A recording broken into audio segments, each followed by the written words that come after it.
January the 12th, 2026. Near Downing Street in London, thousands gathered to protest against the Islamic Republic of Iran. The dominant chants called for the fall of the regime and for Reza Pahlavi, the exiled son of Iran's last Shah, to be freed and restored as king.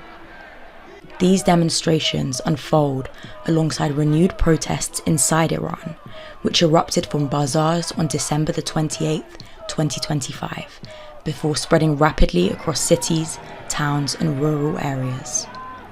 As the state imposed widespread internet blackouts, fragments of those protests have continued to surface through satellite networks such as Starlink. This film listens to the voices raised in the West, Iranian and non-Iranian, and places them in conversation with the voices emerging from inside Iran itself. Not to assume representation, but to question it, to trace how struggle is translated, distorted, and contested as it moves across borders, media, and political desire, and to remain critically attentive to a political atmosphere that continues to shift and evolve.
Bibi Netanyahu going to help the new regime bring down the old regime. And why do you think Israel is going to help do that? Because it's about the people. Israel belongs to people. Which people do they love? All the people around the world. So Israel, he never killed Arabic people. Israel never killed Arabic people? Yeah, never. Only the terrorists kill the Arabic people. Only the Islam regime kill the Arabic people. The Hamas, the Hezbollah.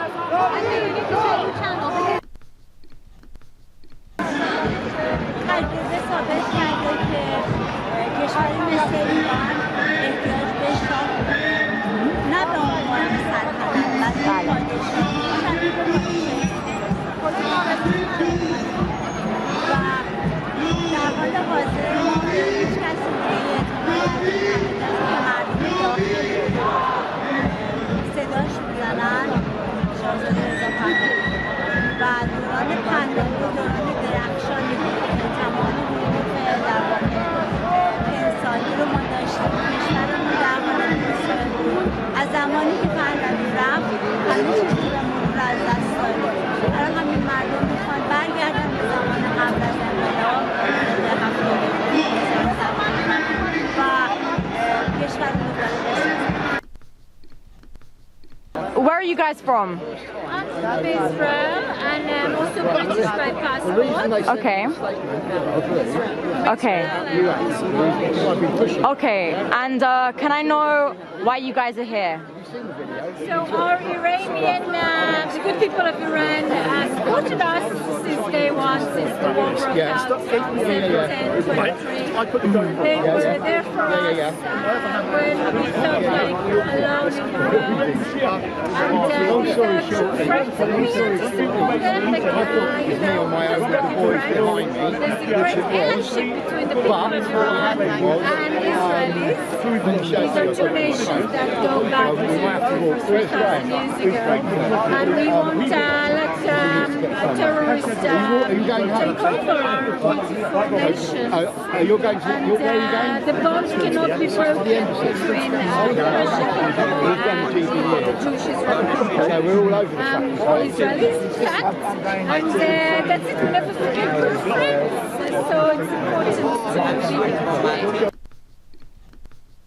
تانک فش بشه خامنه ای کسکشه تانک فش بشه خامنه ای کسکشه. ما با شما صحبت نمی‌کنم، با تمام اون آخوندهایی که بودن 34 سال جنگیدیم. بگو حرومزاده. خوش نده مادر. ولی ما این همه سال جنگیدیم. گفتی حرومزاده؟ برای این که اونها نباشن و امروز روز ماست. ما این آزادی ایران و جهان برای تمام ایرانیان دنیا. ما سلطنت طلب هستیم و اول آزادی خواهیم بعد سلطنت طلب.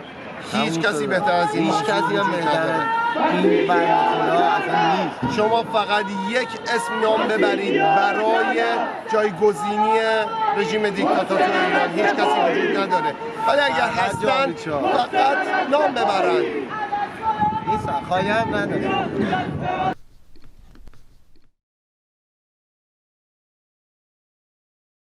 الان 3 روز زن و بچه‌ها خبر ندارن ازشون، ولی میگم الان جای این نیست. الان مردم عصبانی ان، الان مردم ناراحتن. ما خودمون دلخوشی از اسرائیل و امریکا نداریم، ولی در کل قضیه الان شاه بهترین گزینه. I'm just going to briefly situate myself inside this film. My name is Nusha. I'm 21 years old and I was born in London, but my parents moved from Iran just like a short amount of time before I was born. One thing about this film is it's the first one that I have filmed on this camera. This camera, the money for it was given to me by my cousin in Iran. He saw me trying to document everything Iran, the beauties of it and the simple moments with my phone camera. And that's when he decided that he wanted me to take this seriously, and he very, very, very kindly gave me the money for this. And right now he's in Iran and I have no idea how he's doing, if he's safe, is his family safe, as goes with the rest of my family, as a lot of Iranians are also experiencing as well. In order to help anchor us through this analysis, I'm going to summarize what we saw and gathered from the documentation of the protest in London. Firstly, there were the things we could hear. These are the chants and the slogans. Now, the chant and the slogan that is in common with the protests in Iran, and there's no contesting that, is that we are anti-regime, that we are against the Islamic Republic and we want it to fall. The other thing that was commonly chanted was about Javid Shah, about the king and the monarchy. Now, how much Iranians are advocating for this in Iran versus abroad can be contested, but we'll go through that later. And now I'm going to move on to what was visible. One of the things that was visible was the Israeli flags, and this is one of the first things that caught my eyes. And they were also interviewed too. And finally, there is what we gathered through the interviews. The first being that everyone's common interest was the fall of the Islamic regime. Again, that is what is in common and what we can trust and what we can stand solid on. However, the group that had some divide were those chanting Javid Shah. Now, there were in the interviews people who either were strong advocates for the monarchy and they want Iran to return to the same state that it was before the Islamic Revolution. The other group were those that don't necessarily want Iran to go to the same kind of monarchy, to the same kind of ruling, and I would argue dictatorship, that Iran was experiencing before the Islamic Revolution, but rather they feel they have no other choice, or they feel that any chance for democracy, any chance that Mohammad Reza Pahlavi can provide this opportunity of democracy, of safety, is a risk worth taking. And now I'm going to move on to walking through the lens through which I'm going to analyse this topic. And that is by looking at it in terms of 3 layers. The first being how information gets to us abroad from Iran. The second being how in that information that has reached abroad, how that then reaches viewers.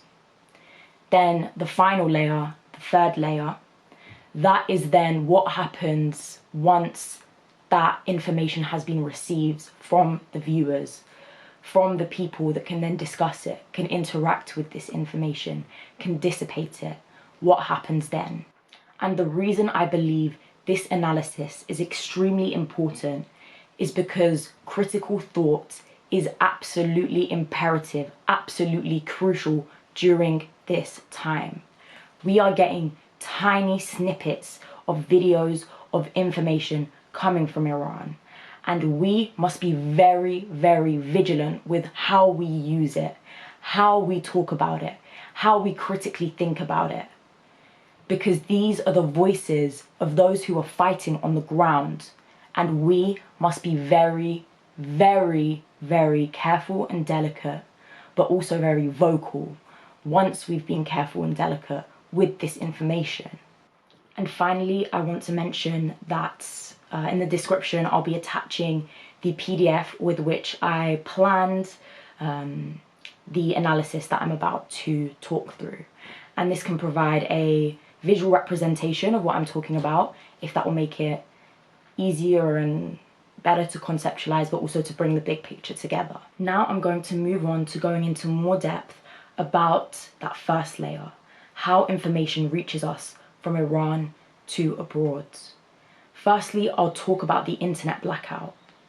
So Iran already had a lot of internet restrictions where you have to make a lot of effort to find a VPN that works in order for you to overcome the barriers that exist within the Iranian internet, and that is to access sites such as Instagram, such as Snapchat, such as YouTube, all of these things. Now, since the internet blackout started with the protests, this is very telling. Now, the Iranian Revolutionary Guards own the majority of telecommunications in Iran, and even beyond that, it is a necessary step for any internet providers to kind of go through the Islamic Republic in order to provide their services, and that is how they have this power. Now, since the internet blackout, the information that has been able to reach us has predominantly, or as far as I know, been through Starlink. Now, Starlink was founded by Elon Musk, and it is a mode of communication which utilizes satellites and can therefore bypass Iran's blockage of the internet. It is estimated that there are around 50,000 users of Starlink in Iran. However, recently it has been reported that the state has been either trying to remove satellites from people or to find a way to block it. This becomes an absolutely crucial point for us to consider, and that is because it is not an even distribution of Iranians who have access to Starlink. However, it is the more affluent people within Iran who have access to Starlink. This leaves those in rural areas, those in poorer areas, areas which have been economically repressed and exploited historically, as well as other underreported areas.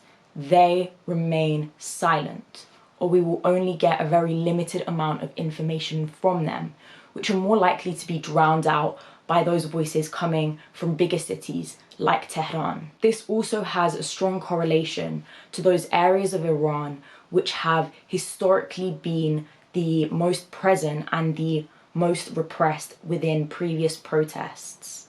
Areas such as Baluchistan, Kurdistan, and to an extent Lorestan.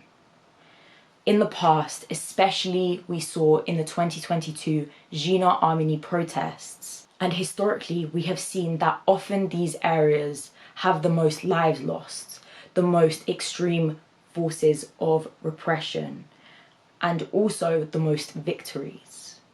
But we are not hearing their voices to the same extent that we are hearing the rest of Iranians. And so when we are seeing footage, when we are seeing news in the media, yes, we must pay strong attention to it, but we must not believe that this is equally representative of the entirety of Iran. Instead, we can assume that there is a much larger and much more violent extent of what is happening. And now onto that second layer. I'm going to be dividing this into primary sources and secondary sources. Not that that is necessarily what it is equivalent to. Starting off with these primary sources, I'm going to consider these things such as X, such as Telegram, as I consider these to have less distortions from the Starlink videos that are received. Now, what I want to really emphasize is a source that I can recommend to you guys. In the past couple of days, I've been in contact with quite a few Iranians who've only just recently migrated from the country. And what has unanimously been told to me is that Vahid Online is considered one of the most reliable sources that they can use. He is relied upon because of his speed, because of his fact-checking, and most importantly, because he ensures that through the videos and the information that he dissipates, he does not put anyone within them at risk.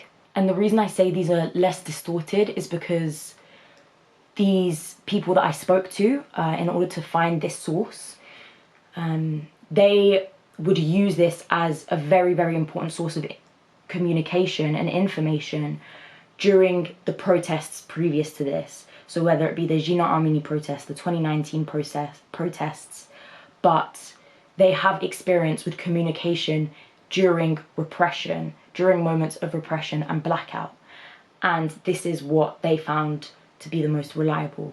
And so I say it is important for us to be very attentive to this too. Now, within these international news agencies, there are a lot of influences and a lot of reasons why there can be fog, while there can be an obscuring of the information that is pure and true from the Iranians themselves in Iran. And the first example of this fog, of this obfuscation, is going to be geopolitical interest. So this could include, for example, Israel's interest in expanding its influence over the Middle East, expanding its support. Another influence could be justification of international endeavors. Now, that could be things like mining, taking control over oil industries, and sanctions. It can be used as a mode of justification.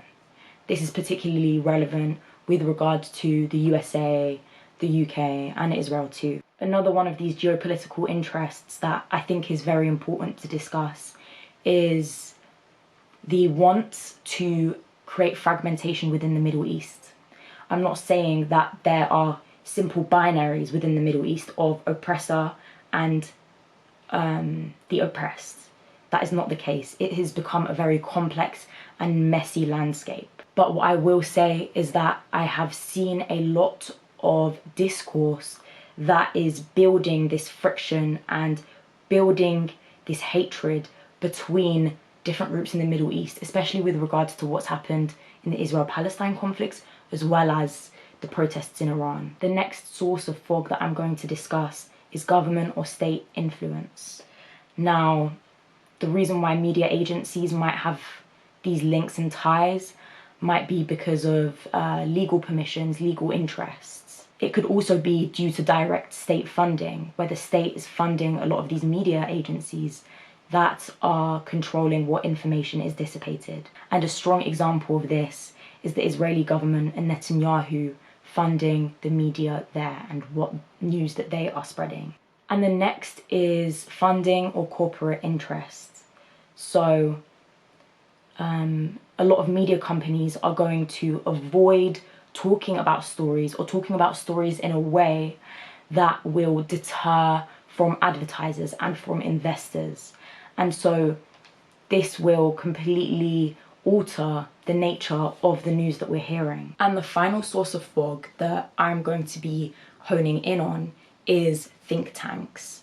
Now, think tanks are groups or people who provide expert commentary in the name of science and in the name of objectivity, when often they are funded by things like arms companies. We saw this with regards to the influence of think tanks in the media about Israel. They can also be funded by things like corporations who want to sway stories and narratives in certain directions. And finally, governments can also influence think tanks, which then transfer this influence over to the media. And there are so many other different influences over what is put into the media and the narratives that are spread about it, or the way it is talked about. And this can be stuff like market pressures or ideological legacies that have been passed down through the news agency, and so many other factors that just can't be covered in the scope of this video. And finally, I'm going to be discussing this third layer, which I'm going to separate into two groups. First is audience to audience communication, and the second one is audience to secondary information, so media, social media, audience to this. And that's kind of that third layer feeding back into the second layer, and then they can enter a loop where they're feeding back off of each other, and it creates this huge amplification of what we're seeing. Now, going back to that audience to audience communication, this is things such as protests, discourse, discussion, but it's about how when we receive the information, when we see it, when we see the news, when we see the videos, when we see the posts, we then start to think about it, we start to interpret it, and we engage with it. And when we talk to people, we can influence their ideas on a much smaller scale, but it is also the case. And importantly, there is that communication between audience and media. Here is where a lot of distortion can occur. This is because the media can then select which voices are heard and which are not, once again. And at things like protests, where we are expressing ourselves and we are sharing our opinion, only some of these voices may be shown by news agencies, and we can then be utilized as a manipulation of reality. We can be used as a distortion, as a way to amplify certain agendas rather than others. And what we must take extremely, extremely seriously is that, especially as us Iranians who are living abroad, we are likely to be used as spokespeople for the people in Iran, especially since there is so much censorship, since there is so much difficulty getting voices from there to here. And because of that, we can be used as representations of people's voices from Iran, but we are not on the ground fighting. We are not in the same position as them. And so we really, really must take careful attention, and this is all I want to emphasize. And another important point involving this is that, again, it's about demographic. The Iranians that are here abroad who have been able to migrate are, again, often from more affluent backgrounds. There are so much more barriers to, for example, rural people in Iran to reaching abroad. And so again, when we are claiming to be representative of the people in Iran, we are not. And so we must consider our position in Iranian society and in Iranian diaspora, and look at where that position is and how the other groups surrounding that may be underheard relative to us. And we must be their voices in a way that is representative of them. And finally, to conclude, I want to bring up something that I have seen repetitively coming up on social media. And that is the line, "Be the voice of Iran." We must not claim to be the voices of Iran if we do not understand the influences over our viewpoints that can distort them relative to the broader population of Iran. And now I'm going to pass on to my very loved and very talented cousin, Mona Armand. She's an international criminal lawyer currently working at the UN in New York, who has had extensive experience and involvement in protests surrounding Iran. And without taking up any more time, I'm going to pass over to her. I don't know really how to start. There is like many things I want to say. 5 to 7 days after the beginning of the protest, I did this open source investigation and analysis to show that I wanted to show what people really think inside of the protest, what are the revendication, and to be able to support them outside of the country. And also because we faced it at the beginning of the movement in early 2026, we faced it a lot of propaganda on the social media who were actually pushing for someone, pushing, but we were not sure it was the right willing of the Iranians. So I decided to do this open source investigation and analysis from an echelon of more than 60 slogans. What I saw, it was most of them, like the majority, was anti-regime. So anti-regime is anti-Khamenei, anti-Ali Khamenei, like they call the death of the dictator. Another part was anti-IRGC. IRGC is an armed group. It's like the military cops. And they are the one who are torturing the people. They are the one who right now, they are literally shooting people in the streets. This is IRGC, the Islamic Revolution Cops. And it was also a pro-monarchy slogan, but there weren't a majority. This was my analysis 5 days after the beginning of the protest in Iran. But today, everything is different to me.